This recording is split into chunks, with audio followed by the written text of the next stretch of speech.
Shalgolong ibu bagra kor agor bo Sikhok akarbai thagya fiabat naimatharok thujak musha yapri sheya Paitago police khlainai officially noksodosi yongriya Samanka Sikhokni Bodol police sub inspector Sudip Kumar Das tindupungo habai rang morokni khungni bike ni simi chengri rang khobai nangmani manik khnibo Twlangkha nok joypur amsi khnibo koktomar Samanka asal koktomar thuni biskango sub inspector ni sajara saka aichuko busawi bumanukha nogo bike noni mani nokni nogo subajak bike ri hani bai jiri khongoni khorang khanawi joto ongkuri thaika de yagulo naimo sasa koktomar kholaika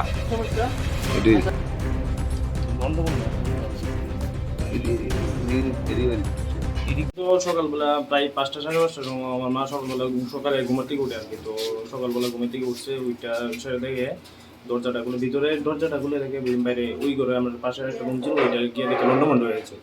তো ওইটাতে আমার bike একটা রাখা ছিল, Pulsar 125, ওই বাইকটা দেখে নিই। তো মা হঠাৎ করে চিৎকার করলো সকালবেলা সেই চিৎকারের সাথে মার চিৎকারের সাথে সবাই উঠলাম আমরা।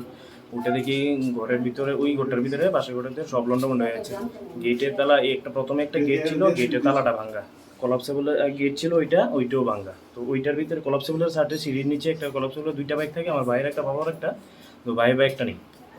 তো আমরা পরে দেখি ওয়াল বেয়ে এসেছে, ওয়ালের ভিতরে ফুটপ্রিন্ট আছে, ওয়াল বেয়ে এসে প্রথমে সাইডে একটা ছোট গেট ছিল, ওই গেটের তালাটা ভাঙা, তালা ভেঙে পরে আমরা আইডিয়া করলাম তালা ভেঙে প্রথমে পাশের রুমের গিয়ে সেরে পাশের রুমের দরজা যে তালাটা আছে, তালা না ভেঙে দরজার খিড়িটাকে সরিয়ে আমার বাইকটা প্রথমে বের করে তারপর কলাপসেবলের সাইড দিয়ে এসে আমার বাবার বাইকটা নেইনি, বাবারটা হিরো অ্যাচিভার ছিল, বাবার বাইকটা সাইড করে ভাইয়ের একটা MZ-S নিউ কন্ডিশন 1 মাস হয়েছে আর কি, ওই বাইকটা সরিয়ে নিয়ে গেছে। আর পাশে বাবার আমার ওই পাশের ঘরে যে দরকারি কাগজপত্র ছিল কিছু বাবার ট্যাঙ্কের ভিতরে, ওইগুলি সরিয়ে নিয়ে গেছে।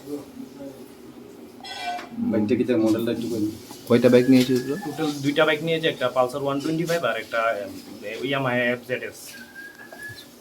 দরকারি কাগজপত্র বাবার কি কি জিনিস? দরকারি কাগজপত্র এখন তো আমরা দেখিনি, এখনো একটু পরে আমরা দেখছি আর কি। এখন পুলিশ ইনভেস্টিগেশন করে গেছে, কি কি আছে এখন দেখতে হবে। আমরা তো বলতে পারছি না কি কি ছিল ওইটার ভিতরে, মানে কারণ ট্যাঙ্কের ভিতরে রাখা ছিল তো অনেক কিছু থাকতে পারে। ঠিক কি করে বাবা? বাবা সাব ইন্সপেক্টর পুলিশে। নাম কি? আমার নাম না বাবা। আপনার নাম? সুব্রত দাস। আর বাবার নাম? সুদীপ কুমার দাস। জায়গাটা কোন জায়গাটা? এটা দশমীঘাট রাজনগর দত্তবাড়ি। আর কি কিছু নিয়েছে? কিছু ঠাকুর ঘরে গেছে দেখছি, কিন্তু ঠাকুর ঘরে তো এরকম কিছু ছিল না। তো আমরা ঠাকুর ঘরে তো এরকম কিছু, 2টা বাইক আর 2টা বাইক আর কাগজপত্র ট্যাঙ্কের ভিতরে কিছু টাকা পয়সা ছিল, মা সরিয়ে রেখেছিল ওই টাকা পয়সা, মা ছিল আর কি। তো ওইটি মা সকালে বলছে এখানে টাকা ছিল এত, তো টাকাটি নিয়ে আনুমানিক 5-10 হাজার টাকার মতন হবে।